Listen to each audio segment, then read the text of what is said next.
Bonjour à tous, c'est Super Pépette, l'autiste qui non seulement parle mais en plus a des choses à vous dire. Et ceci est ma troisième vidéo, je vais essayer de vous expliquer ce qu'est le syndrome d'Asperger. Donc bien sûr, c'est un sujet très vaste et très complexe. Donc en 10 minutes de vidéo, je ne vais pas pouvoir tout dire, mais je vais essayer de faire au mieux quand même pour vous donner quelques clés.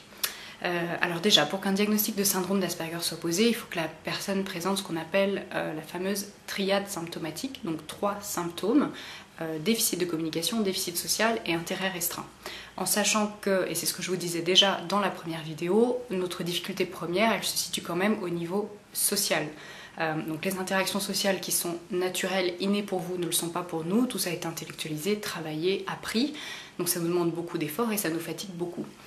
Les codes sociaux aussi, vous êtes presque paramétrés entre guillemets pour que tous ces codes sociaux vous soient intuitifs et naturels. Et pour nous, ça n'est pas le cas. Un exemple tout simple, quand j'étais au collège, je suis partie en voyage de classe en Angleterre. Mes parents m'avaient donné un petit peu d'argent et je voyais bien que tous mes camarades sur place utilisaient cet argent pour acheter des souvenirs, des petits cadeaux pour leur famille.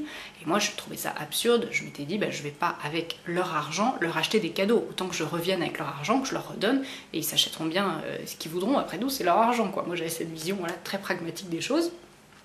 Donc c'est ce que j'ai fait, je suis revenue avec l'argent, je l'ai rendu à mes parents, et ils ont bien rigolé, et ils m'ont dit que non, c'était pas ce qu'il fallait faire, ce qu'il aurait fallu faire, c'était effectivement leur acheter des petits souvenirs. Donc voilà, encore aujourd'hui ça me semble absurde, mais bon, en tout cas j'ai pas fait 2 fois la même erreur, et vraiment c'est justement ça, c'est qu'on apprend par essai-erreur. Et encore aujourd'hui à 29 ans, j'apprends par essai-erreur. Je pense qu'on n'a jamais fini d'apprendre. C'est comme quand vous partez en Chine, vous apprenez tous les codes culturels des Chinois, et je suis sûre qu'il y en a pour un bon paquet de temps avant de vraiment cerner toutes les subtilités. Donc là pour nous, c'est un petit peu pareil. Au-delà de cette triade, il y a 2 autres signes cliniques qui peuvent servir lors de la pose d'un diagnostic, c'est la maladresse et les particularités sensorielles. Donc au niveau de la maladresse, c'est vrai que quand on fait un bilan psychomoteur, en général il y a des choses qui ressortent.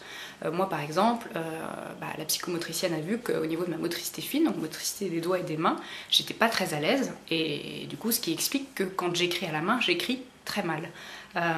Après, la conduite, je pense que c'est compliqué pour tous les autistes. Moi j'ai mis beaucoup de temps avant d'avoir mon permis, j'ai beaucoup galéré, et aujourd'hui je conduis une voiture automatique. Sinon je pense que je ne conduirais pas parce que c'est quand même trop complexe pour moi. Donc au-delà de la maladresse, bon je vous dis ça mais il y a plein d'autres exemples, mais c'est pour que vous compreniez un petit peu. Donc au-delà de la maladresse, il y a les particularités sensorielles, donc là vraiment au niveau des 5 sens. En général ce qui ressort c'est la sensibilité au bruit, mais il y a beaucoup d'autres choses. Certains sont sensibles à certaines formes de lumière comme les néons, d'autres vont être sensibles à certaines formes de toucher. Donc là voilà, on n'est pas tous égaux, chacun est différent à ce niveau-là. Au-delà de ce tableau clinique qui sert lors de la pose d'un diagnostic, il y a d'autres choses qui sont intéressantes à relever pour vous aider à mieux nous comprendre. Déjà, la première, c'est, je pense qu'on peut vraiment résumer les choses en disant qu'on a un fonctionnement dans les extrêmes. Par exemple, donc au niveau émotionnel, soit si on est triste, on va être triste puissance 10 000, si on est anxieux, on va être anxieux puissance 10 000, si on est heureux, on va être heureux puissance 10 000. Avec nous, tout prend des proportions énormes. Et on va avoir un petit peu parfois ce fonctionnement en mode montagne russe. Par exemple, si je suis très triste, on va avoir vraiment l'impression que c'est la fin du monde, quoi. Je vais pleurer toutes les larmes de mon corps, je vais être inconsolable. Mais une fois que ça sera passé, ça sera passé. Et je vais être de nouveau pumped up, avoir envie de faire plein de choses, de nouveau dans mon dynamisme habituel, etc. Donc voilà, ça c'est vrai que c'est quelque chose que j'ai noté aussi, en tout cas pour moi c'est vraiment le cas. Après, la sensorialité ça rentre là-dedans aussi, donc ce fonctionnement dans les extrêmes. Donc soit on va être hypersensible au niveau de certains de nos sens, soit on va être hyposensible, certains par exemple ne ressentent pas la douleur.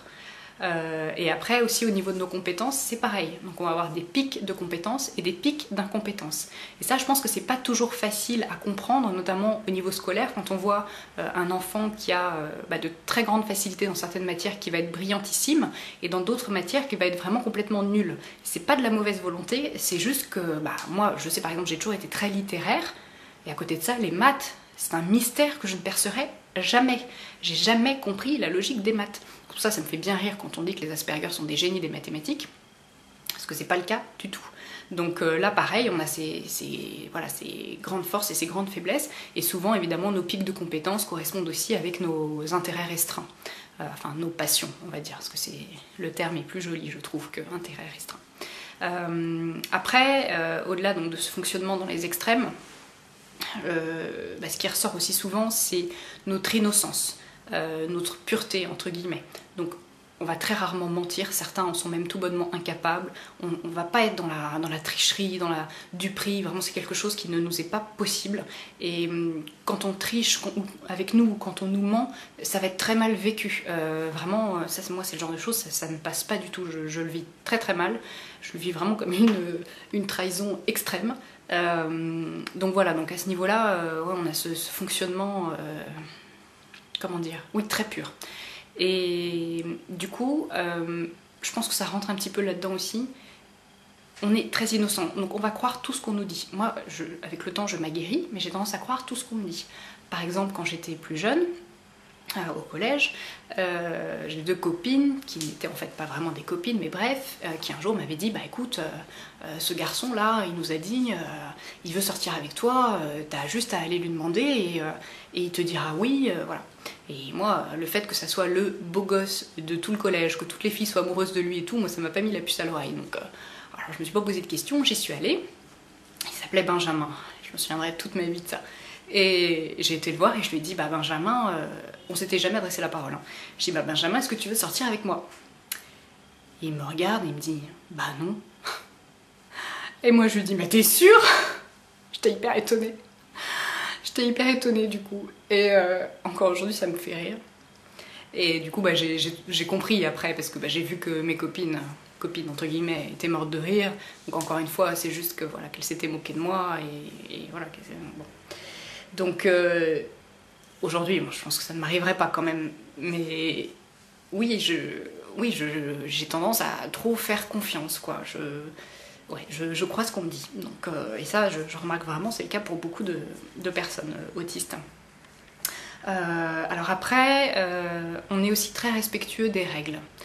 Donc c'est vrai que moi, dans ma tête, c'est vraiment blanc ou noir. Il y a des choses qui se font et d'autres choses qui ne se font pas. Il y a des lois, il y a des règles à respecter.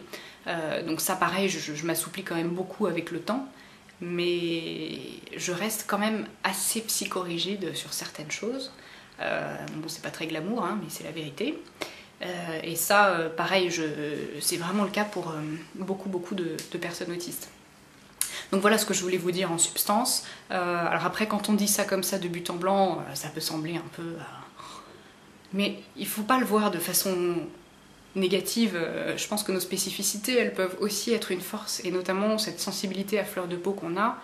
Certains arrivent à en faire quelque chose de formidable, notamment les autistes qui sont dans le domaine artistique, qui vont faire des photos, des peintures ou autres, font vraiment des choses magnifiques, et même moi, je vois quand je m'émerveille d'un coucher de soleil, bah, plusieurs jours après, je vais y repenser et me dire « Oh là là, qu'est-ce que c'était beau quand même !»